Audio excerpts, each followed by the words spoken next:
Okay guys, i-unbox natin ang libro na naman mula sa Puff Fiction.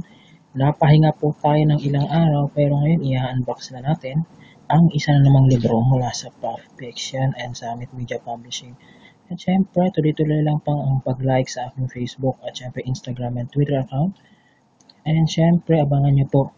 Kailangan i-unbox natin sunod-sunod muna yung mga libro pero ang advice ko lang po ay yung A Place in Time by Concha ay hindi ko ma-unbox due to issues pa. So, hindi ko siya ma-unbox yung A Place in Time part 2, no? So, diretso na tayo dito ngayon sa new unboxing. Ito na. In-unbox na ng mabilis para mabilis ating maalat yung oras. So, ito na ang libro made popular from Wattpad, ang librong Practicing My First Real Case. Written by Ciara Jamie S. Garcia.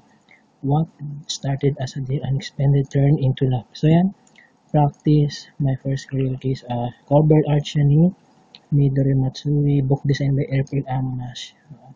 Yan, so 16 years old siya. Ang content niya, 195 pesos, available sa National Bookstore. Yan guys, muna ang ating unboxing. Tune in for more unboxing on this YouTube channel.